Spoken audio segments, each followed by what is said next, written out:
Ama at ng Anak at ng Espiritu Santo. Amen. Sumainyo ang Panginoon. At sumainyo rin. Magandang umaga po sa inyong lahat.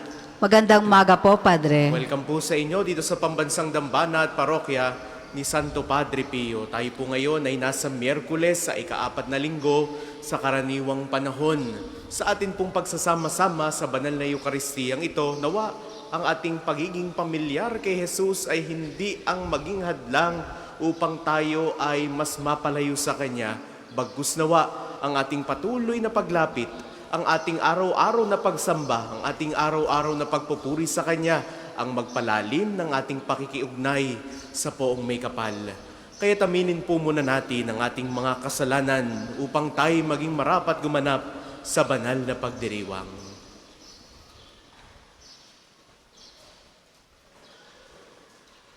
Inaamin ko sa makapangyarihang Diyos at sa inyo mga kapatid, na lubha akong nagkasala sa isip, sa salita at sa gawa, at sa aking pagkukulang.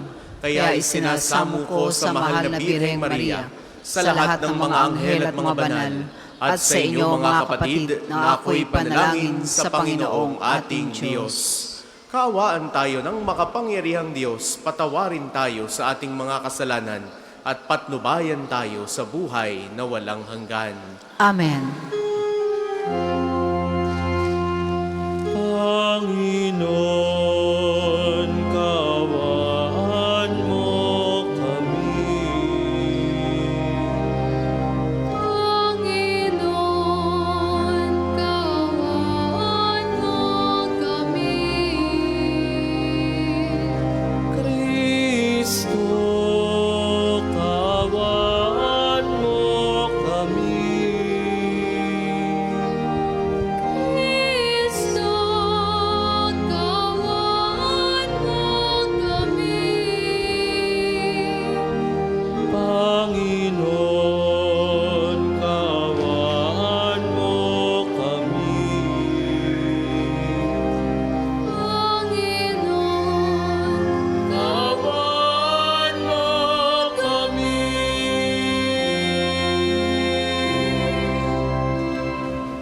Manalangin tayo. Ama naming makapangyarihan, ipagkaloob mong kami makasamba sa iyo nang may loobing taimtim na totoo. Kami rin naway magmahal sa aming kapwa-tao nang may damdaming ibinunsod ng iyong Espiritu sa pamamagitan ni Hesu Kristo, kasama ng Espiritu Santo magpasawalang hanggan. Amen.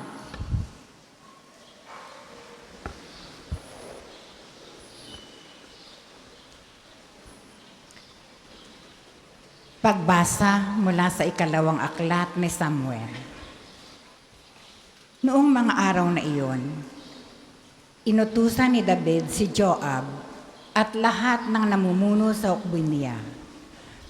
Gawin ninyo ang talaan ng mga bawat lipi ng Israel mula sa Dan hanggang Beerseba at dalhin ninyo agad sa akin.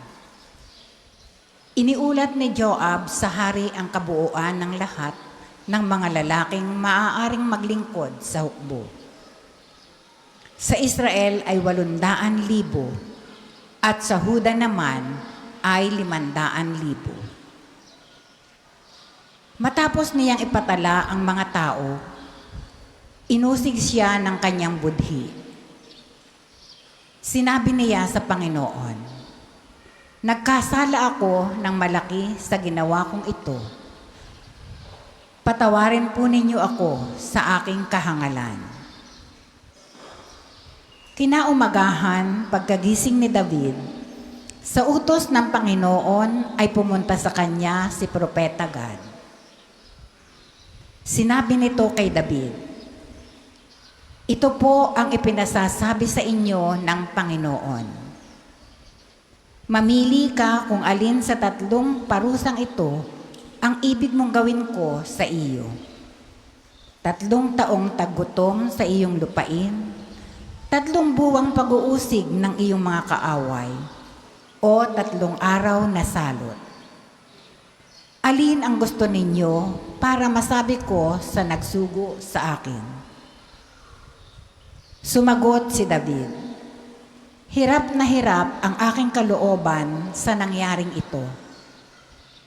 Yamang mahabagin ang Panginoon, ang pipiliin ko'y ang tuwirang parusa niya, kaysa ako'y mahulog pa sa kamay ng mga tao.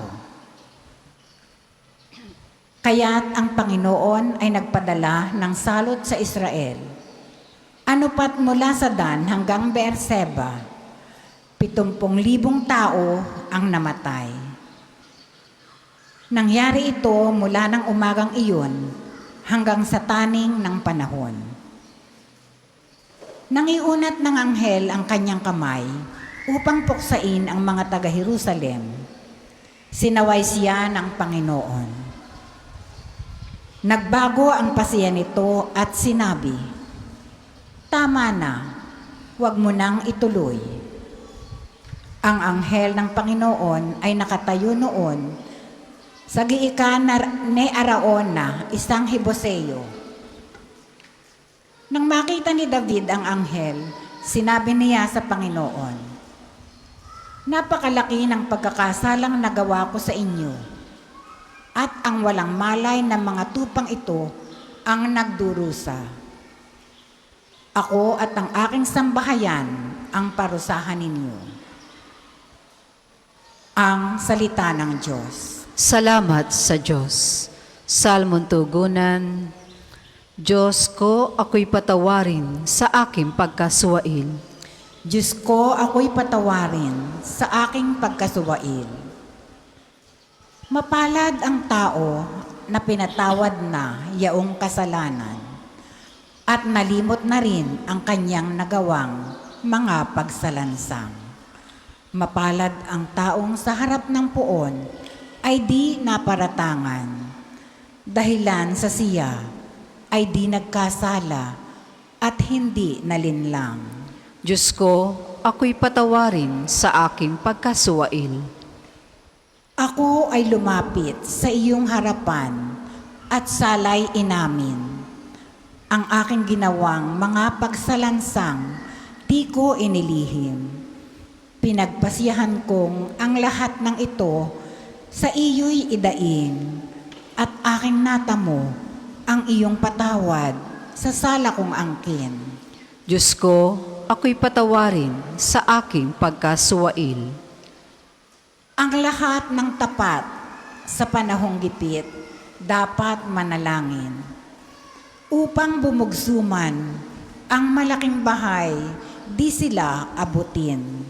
Diyos ko, ako'y patawarin sa aking pagkasuwail. Kublihan ko'y ikaw ang sasagip kung nababagabag. Aking aawitin ang pagkakalinga at iyong pagliligtas. Diyos ko, ako'y patawarin sa aking pagkasuwail. Magsitayo po ang lahat.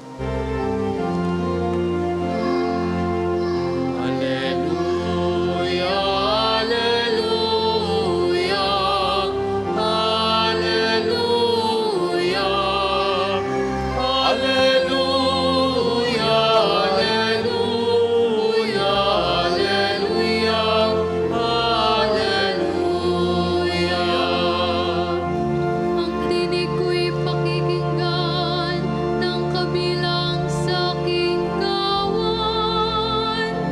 Ako'y kanilang susundan. Alleluia, alleluia, alleluia,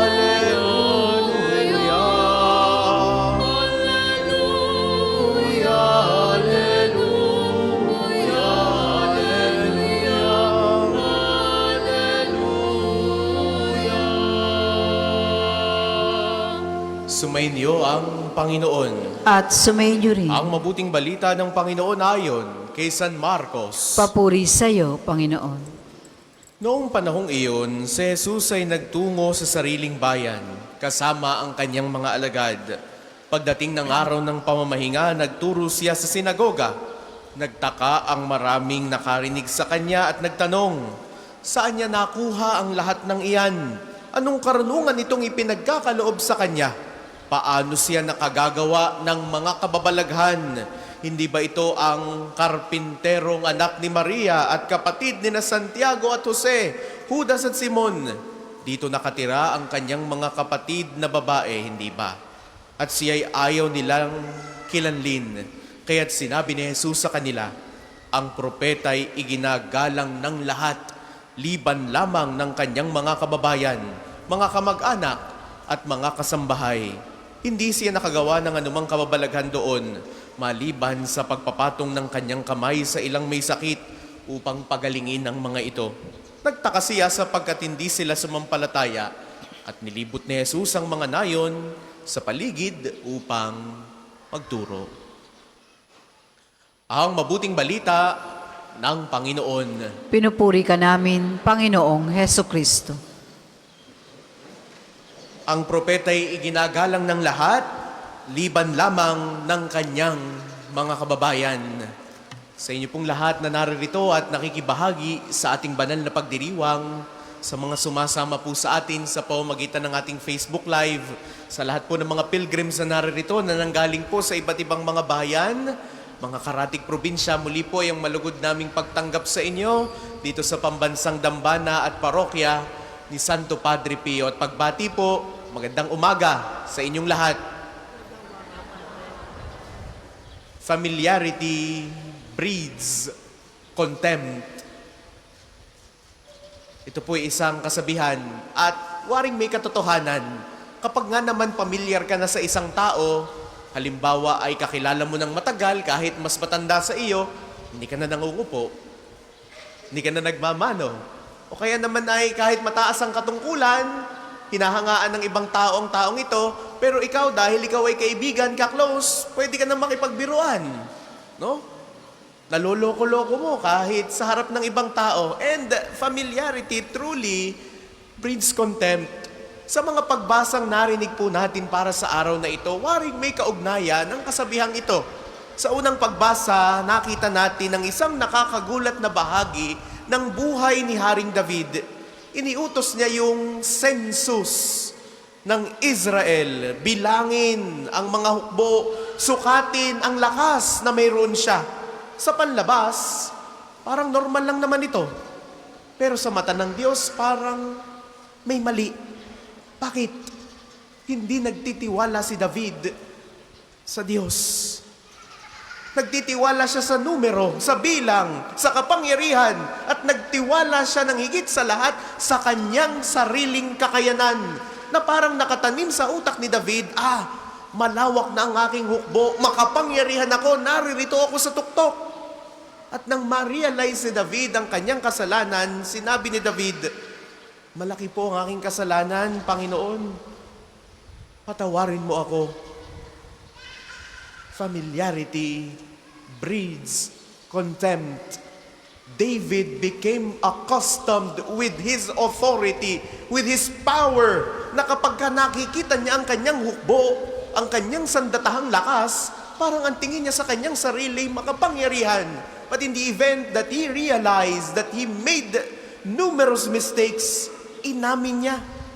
Hindi na siya nagdahilan. Hindi niya isinisi sa iba. Inako niya yung kanyang pagkakamali. Dito makikita ang kaibahan ng isang pusong marunong magsisi. Tingnan naman natin yung kwento ng Ebanghelyo. Si Jesus ay tinanggihan ng kanyang sariling mga kababayan. Hindi dahil walang kapangyarihan si Jesus, kundi dahil wala silang pananampalataya. Ano ang sabi nila? Kilala namin yan. Anak yan ng karpintero.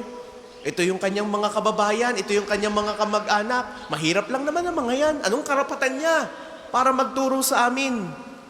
Hindi pinaniwalaan si Jesus because they were too familiar with Jesus. They were too familiar with His family members. Alam namin ang kwento niyan. Sino siya para magmarunong? Magkaugnay yung dalawang pagbasa. Si David, may pananampalataya, nadulas, umasa sa sarili. Ito namang mga taga-Nazaret, may kaalaman tungkol kay Jesus. Pero, walang pananampalataya. At tayo, saan tayo mas malapit? Ilang beses ba tayong nagiging parang si David? Kapag may pera, Kapag may koneksyon, kapag ka may trabaho, kampante tayo. Okay tayo. Pero pagka nawala ang lahat ng ito, baka doon lamang tayo nagdarasal. Baka doon lamang tayo lumuluhod at humihingi ng tulong sa Diyos. At ilang beses din tayong naging tulad ng mga taga-Nazaret. Sanay na sanay tayo kay Jesus. Sumisimba, nagdarasal, nakikipag-usap sa Kanya. May mga nagbibisita iglesia, nagdarasal ng daan ng krus. Kaya ang ating pakiramdam, parang hindi naman ako nagbabago. Ang ating pakiramdam, parang hindi naman pinakikinggan ng Diyos ang aking dasal. Mga minamahal kong kapatid, ang mensahe ngayon ay malinaw. Hindi sapat ang lakas. Hindi sapat ang sariling kaalaman. Kailangan nating magtiwala sa Diyos. Familiarity breeds contempt. If we become too familiar, over-familiar with Jesus, baka ito yung maging hadlang upang tayo mas mapalayo sa Kanya. Nawa maging ito'y magdulot ng mabuti na sa ating paulit-ulit na paglapit kay Jesus, pagsimba, pagdarasal, ito'y mas magpalalim sa atin sa pakikiugnay sa Kanya. At kapag tayo nagkamali, tulad ni David, huwag tayong matakot magsisi. Pakinggan ninyo ang magandang sinabi niya, mas gugustuhin ko pang mahulog sa kamay ng Panginoon sapagkat dakila ang kanyang habag. That is faith. Immense faith. Hindi perpekto, pero marunong magpakumbaba. Hindi laging tama, pero marunong bumalik sa kamay ng Diyos.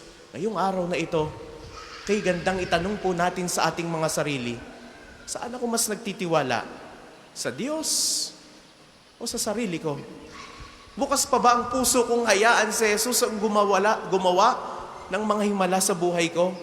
Naway matutunan natin mula kay David ang tunay na pagsisisi at huwag nating uulitin ang pagkakamali ng mga taga-Nazaret na isara ang puso sa Diyos na matagal na nating kakilala. Pero minsan, hindi na natin pinaniniwalaan. Mga minamahal kong kapatid, let us try to continue to cling on to our faith. Over familiarity may breed contempt, but our being too familiar, being too attached, being into our faith may lead to a deeper connection and conversion to God. Ngayong araw na ito, pinaalalahanan tayo ng dakilang bagay. Nawa, sa ating paulit-ulit na paglapit, sa ating patuloy na pagdarasal, pagsimba, nawa ito ay magbunga ng malalim na pananampalataya. Para po sa maghahandog ng sobre, pakihulog na lamang po sa buslo.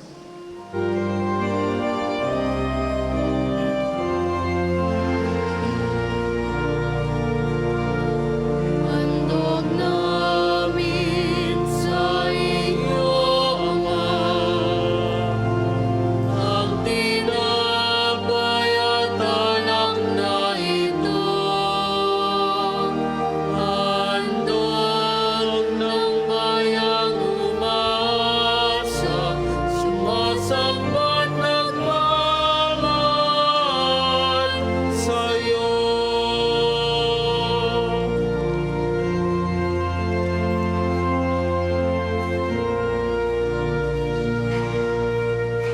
Magsitayo po ang lahat. Manalangin kayo mga kapatid upang ang paghahain natin ay kalugdan ng Diyos sa mga makapangyarihan. Tanggapin nawa ng Panginoon itong paghahain sa iyong mga kamay, sa kapurihan niya at karangalan sa ating kapakinabangan at sa buong sambayanan niyang banal. Naman naming lumikha ang mga alay na ngayon aming inihahanda sa hapag na ito na iyong dambana ay iyong tanggapin at gawaran ng pagpapala upang mapagsaluhan namin ang kaligtasan mong ginawa sa pamamagitan ni Hesus Kristo kasama ng Espiritu Santo magpasawalang hanggan. Amen. Sumainyo ang Panginoon. At sumayin niyo rin, Taas sa Diyos ang inyong puso at diwa. tinaas na namin sa Panginoon. Pasalamatan natin ang Panginoong ating Diyos. Marapat na siya ay pasalamatan. Naming makapangyarihan, tunay ngang marapat na ikaw ay aming pasalamatan. Pinagbibigyan mong ito'y aming maayayag kahit na ito'y walang anumang maidaragdag sa kadakilaang sa iyo ilikas. Sa pagpupuri namin ang nakikinabang ay kami ring iyong pinakikiharapan sa pamamagitan ng iyong anak na minamahal. Kaya kaisa ng mga anghel na nagsisiawit ng papuri sa iyo nang walang humpay sa kalangitan, kami nagbubunyi sa iyong kadakilaan. Santo, Santo, Santo, Panginoong Diyos ng mga hukbo. Napupunan langit at lupa ng kadakilan mo. Hosana sa kaitaasan, pinagpala na paririto sa ngalan ng Panginoon. Hosana sa kaitaasan, Hosana sa kaitaasan.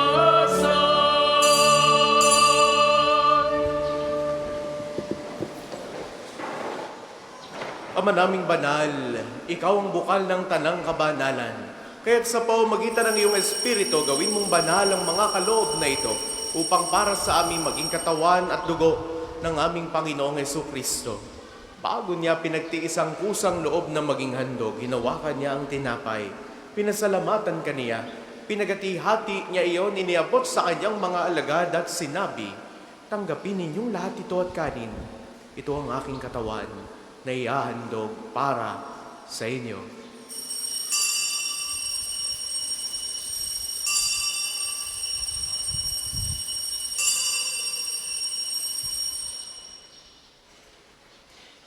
Gayun din naman noong matapos ang hapunan, hinawakan niya ang kalis. Uli kanyang pinasalamatan.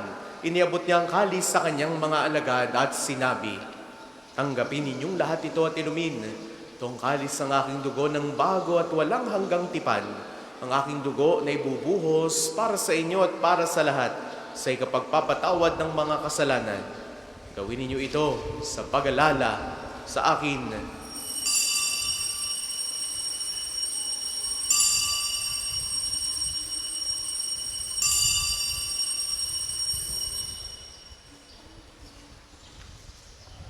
Ipagbunyi natin ang misteryo ng pananampalataya.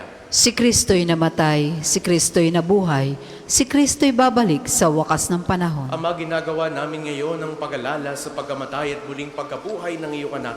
Kaya tiniaalay namin sa iyo ang tinapay na nagbibigay buhay at ang kalis na nagkakaloob ng kaligtasan. Kami ay nagpapasalamat dahil kami iyong minarapat na tumayo sa harap mo para maglingkod sa iyo. Isinasamo namin kaming magsasalo-salo sa katawan at dugo ni Kristo ay mabuklod sa pagkakaisa sa pamamagitan ng Espiritu Santo. Ama, lingapin mo ang iyong simbahang laganap sa buong daigdig. Puspusin mo kami sa pag-ibig, kaisa ni Leon na aming Papa, ni Gilbert na aming Obispo at ng Tanang Kaparian. Alalahanin mo rin ang mga kapatid naming nahimlay nang may pag-asang sila'y muling mabubuhay, gayon din ang lahat ng mga pumanaw. Kaawaan mo sila at patuloyin sa iyong kaliwanagan. Kaawaan mo at pagindapatin kaming lahat na makasalo sa iyong buhay na walang wakas. Kaisa ng mahal na Birheng Maria na Ina ng Diyos, ni San Jose na kanyang kalinis-linisang esposo, kaisa ng mga apostol at ng lahat ng mga banal tulad ni Santo Padre Pio na namuhay dito sa daigdig ng kalugod-lugod sa iyo, may pagdiwang nawa namin ang pagpupuri sa ikararangal mo sa pamamagitan ng iyong anak na aming Panginoong Jesucristo. Sa pamamagitan ni Kristo, kasama niya at sa Kanya ang lahat ng parangal at papuri ay sa iyo, Diyos amang makapangyarihan, kasama ng Espiritu Santo, magpasawalang hanggan. Amen, amen, amen.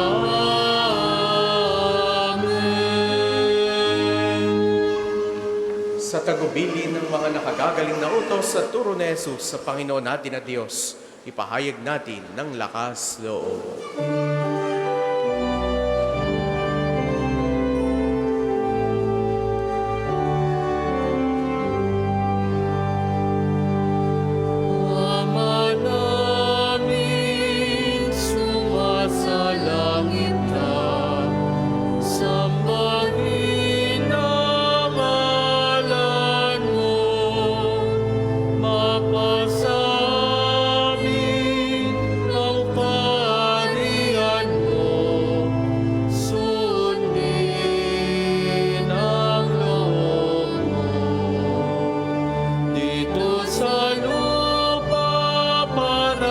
ng salangit.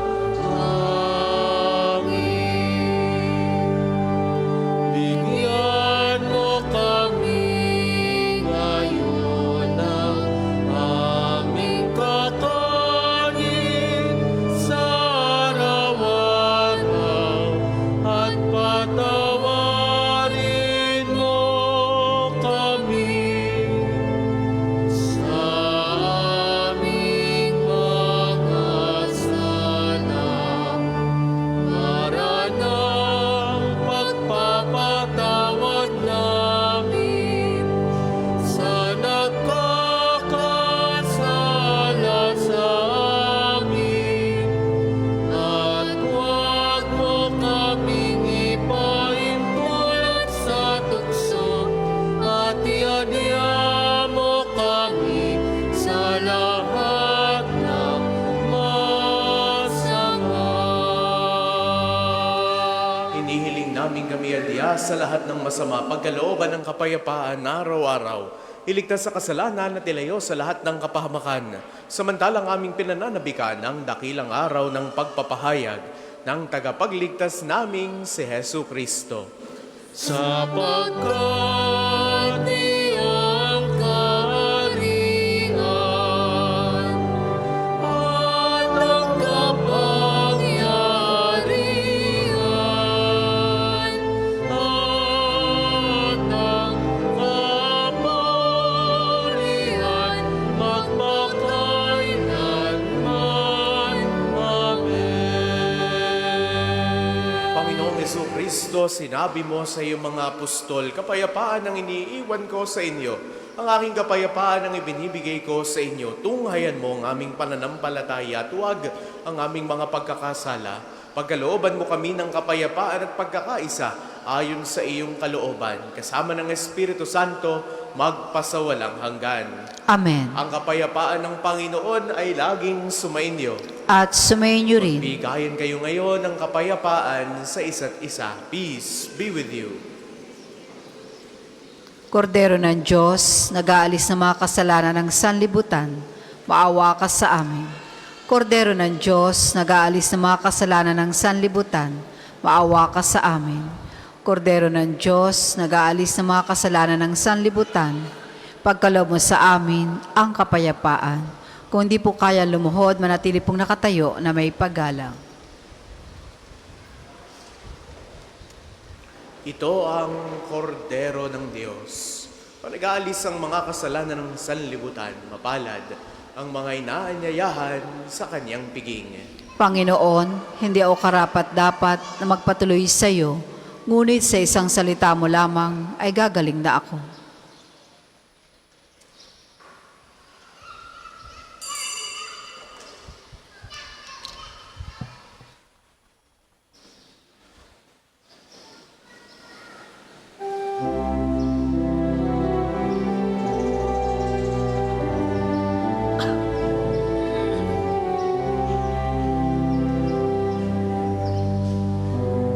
Si Jesus lamang ang dahilan ng pagtitipon. Kaming manlalakbay sa Kanya dumudulog. Si Jesus lamang ang tanging naming handog para sa kapayapaan ng buong sansinuko. Tanggapin mo't gawin tinapay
Ang isasagawa pong second collection ay ginagamit para sa patuloy na pagpapaunlad ng parokya at pambansang dambana ni Santo Padre Pio at para sa pangangailangan ng matatanda at may sakit na mga pari na Archdiocese na Lipa. Salamat po sa inyong mga handog.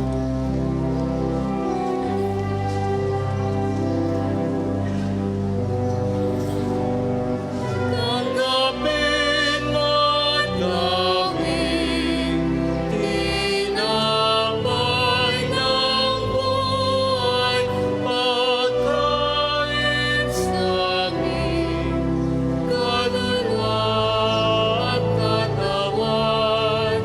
Tanggapin mo ang alap ng bagong tipan, inuming nagbibigay sa amin ng kalakasan.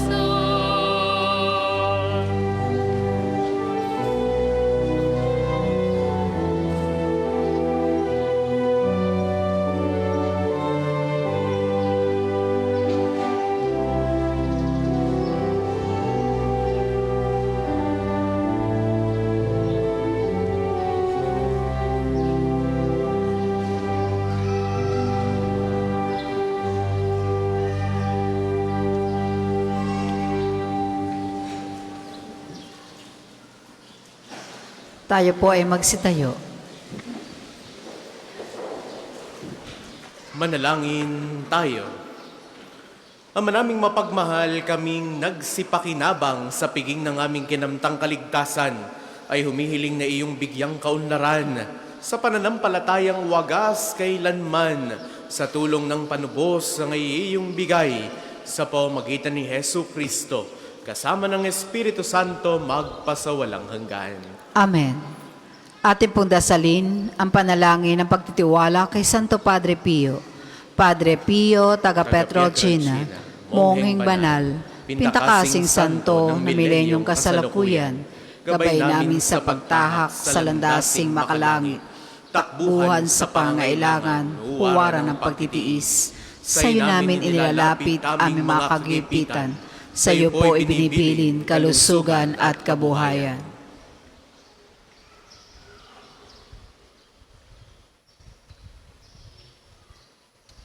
Di man karapat dapat, kami po ay pagbigyan, bendisyonan at basbasan, maging ganap sa buhay. Lumayo nawa kami, umiwas sa kasalanan, lumapit lagi sa Diyos, maging matatag at matibay. Sa mabuting balita ng pagliligtas, turuan mo kami nawa. Sa tuwi na ay makinig, magnilay at sumampalataya. Amin pong pakiusap, itong mga kahilingan. Puso ay nagsisisi, nagtitikang taimtiman. Di na muling magkasala, sunod lagi sa Diyos Amang, kaisa ng Espiritu at ni Jesus na tagapamagitan. Amen. Magsiupo muna po ang lahat para sa ilang patalastas. Una, sa inyong pagdalaw sa pambansang dambana, mangyaring pakaingatan ng inyong mga personal na gamit. Hangad namin ang isang matiwasay at maayos sa pagbisita sa National Shrine. Kalawa, nais po namin ipagbigay alam sa inyo na ang Padre Pio Healing Bundle ay available sa ating mga tindahan. Ang langis na kasama nito ay may halo na langis mula sa puno na olibo na binasbasa ni Padre Pio nung siya'y nabubuhay pa.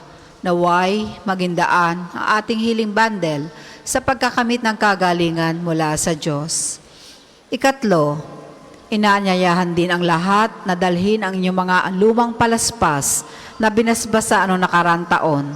Ang mga ito ay ating susunugin bilang paghahanda sa darating na Miyerkules ng Abo. Makipag-ugnayan lamang po sa ating opisina o sa ating mga tagapaglingkod hinggil sa pagbibigay ng inyong mga lumang palaspas.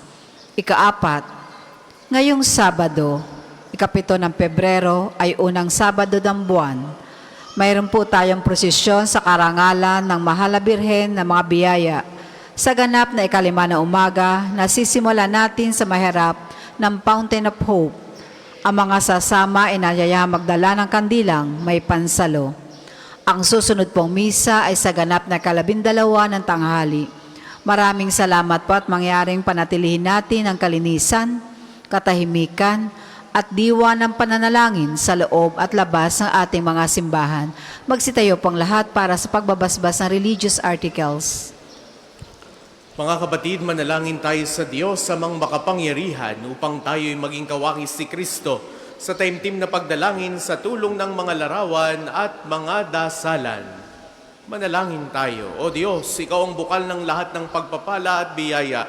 Ibuhos po ninyo ang inyong bendisyon sa mga gamit na ito sa pananalangin, mga rosaryo, imahen, dasalan, langis, miracle robs at healing bundles na nagpapaalala ng iyong kabutihan, kabanalan at pagmamahal sa amin upang ang lahat na dumulog at magdasal gamit ang mga ito ay magtamo ng iyong awa at biyaya. Loobin mong tularan namin ang kabanalan at aral ni Kristo at ng mga santo magpasawalang hanggan. Amen. Ama namin, sumasalangit ka, sambahin ang ngalan mo, mapasa amin ang kaharian mo, sundin ang loob mo dito sa lupa para nang sa langit. Bigyan mo kami ngayon ng aming kakanin sa araw-araw at patawarin mo kami sa aming mga sala para nang pagpapatawad namin sa nagkakasala sa amin. At huwag mo kaming ipahintulot sa tukso at iadya mo kami sa lahat ng masama. Amen.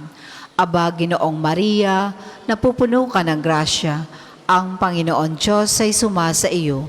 Bukod kang pinagpala sa babaeng lahat, at pinagpala naman ang iyong anak na si Jesus. Santa Maria, Ina ng Diyos, panalangin mo kaming makasalanan, ngayon at kung kami mamamatay. Amen.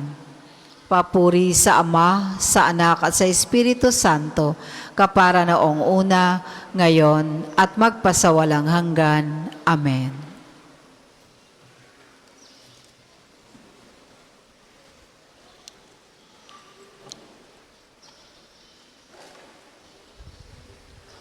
Sumainyo ang Panginoon. At sumayin niyo rin. Naway pagpalain kayong lagi ng makapangyarihan at nagmamahal sa ating Diyos, ang Ama at Anak at Espiritu Santo. Amen. Taglay ninyo sa inyong pag-alis ang kapayapaan ni Kristo. Salamat sa Diyos.